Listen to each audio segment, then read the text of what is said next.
Like most people, I had a sad childhood. Who doesn't these days? My father left before I was born, and my mom was on drugs from that day she brought me home. She slipped right back into her partying lifestyle and turned our apartment into an optimum den. I walked around in a drug fueled haze for the first 5 years of my life. The smoky air flooded down the hallway and under my door and seemed to linger for days. My mother just wasn't a bad person, just a victim of her addictions. When she did have some spare money, she would put food in the house and even sometimes buy me clothes from Goodwill. The only pieces of furniture I have had in my bedroom were a box of spring and mattress set, and I had a little blue and white toy chest.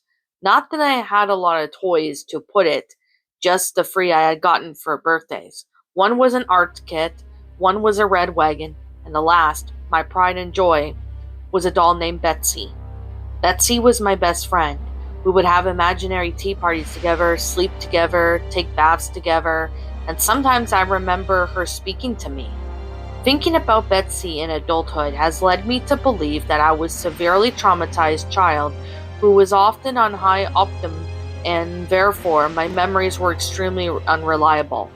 Still, I remember the sound of her voice, a high-pitched tinkle lit, and I still remember the things that she wanted me to do. Steal food for her, bring her forks, bring her knives.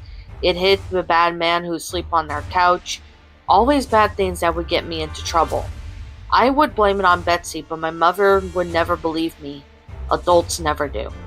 Around my 6th birthday, I asked my mother for a birthday party. I wanted to invite the not nice girls from school, serve them cake, make them like me.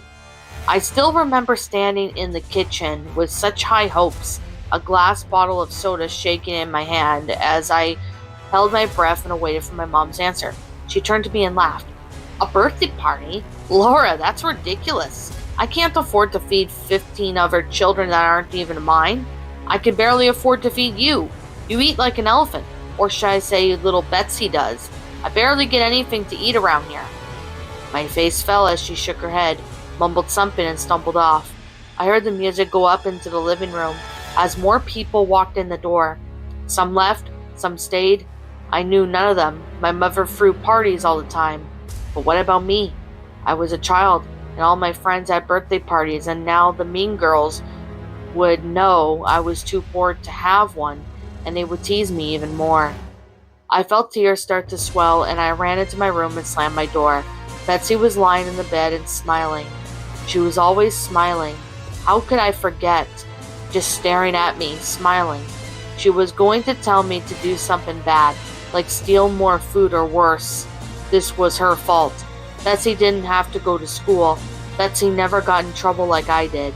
And in my 5-year-old little brain, I truly believed it was the doll, not my mother, who was the source of all my woes. I screamed in anger and threw the bottle as hard as I could at the bed. It hit Betsy and she fell to the floor. I laughed, I dragged her into the bathroom and threw her into our bathtub. She always had water in it, and the drains were always clogged. Of course, she didn't fight back while she was underwater, but it made me feel better. A few minutes later, after I had finished taking out my anger and humiliation on my favorite toy, I threw her in my toy chest and slammed it shut. I kicked the chest against the wall. I never wanted to see Betsy again. I have never owned another doll after that. After about a week later, the police came and 2 nice ladies took me to live in a new home in a new state, with food and toys and no drugs. The trunk went into storage and the wagon disappeared. I never saw my mother again. As I got older, my foster parents admitted she was in jail for doing 25 years. I felt nothing for her in any way. I was still having nightmares because of the life she had given me. I focused on doing well in school and ignored her letters from prison. She reached out to me several times in my teens, but I always declined her calls. That is until this morning. I am 30 now with my own children and a husband who loves me deeply. I have a beautiful house, 2 dogs, and a career as a social worker, trying to make a difference for kids who had it bad like me. So when I got a voicemail from my mother letting me know she had been paroled and wished to speak, I felt stable enough to let her see her piece. Since the kids were home from school, I went into our shed backyard and returned my mother's call. The shed was the children's domain they used to play in the summer. I sat on my old toy chest, which was currently being used as a tea party table, and dialed the number she had left me. 3 rings. Hello? Laura? Hello, Mother. How are you? Oh, Laura, thank you for speaking to me. I know you have your own life now and a family. I would love to meet them someday. I just want to tell you how sorry I am for everything. You are not me to my kids, ever. I am going to say my piece here too. The drugs destroyed you and took you down alongside me. Honestly, I'm surprised it even took you so long to get caught. I'm not sure what you mean by being caught, Laura. I honestly know nothing. Look, it hardly matters. I do understand. Why would you feel that way? Why would you hate me and not want to meet your little ones? I learned a lot about Jesus and forgiveness while I was away and just... Oh, Laura, I'm so sorry about Betsy. Betsy? I paused, confused. Why would you care about her? I know, Laura. Believe me, I do. It was all my fault. The drugs and Betsy. Oh God, if I had only been able to see through the haze. If I had only known. She's gone forever now, it's my fault. As my mother began to cry, I tapped my fingers on the toy box impatiently.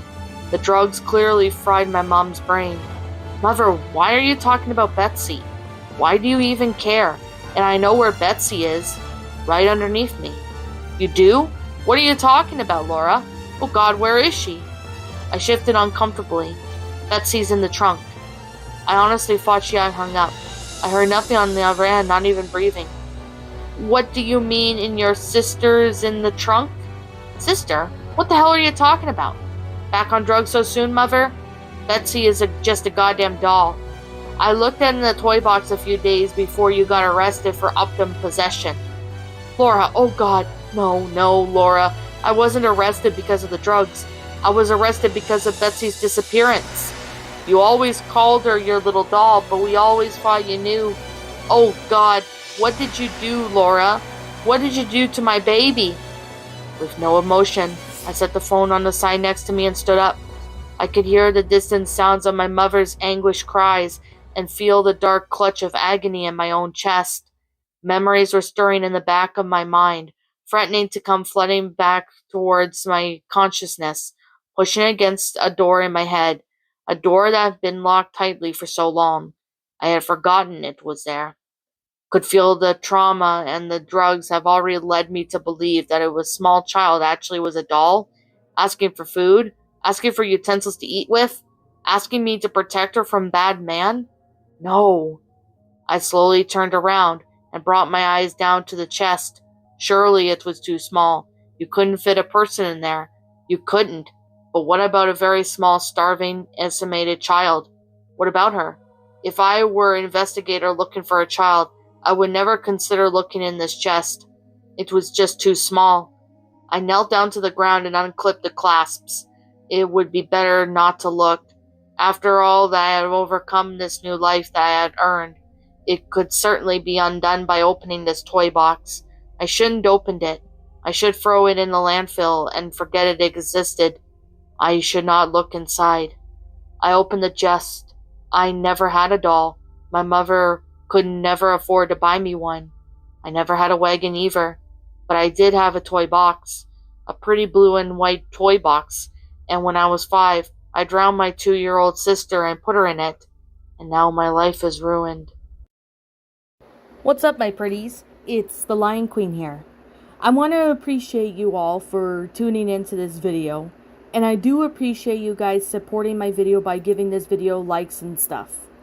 If you really enjoyed this video, be sure to leave a like, comment and subscribe if you're new, ring the bell for notifications to when I upload so that way you guys will get updated for whenever I upload.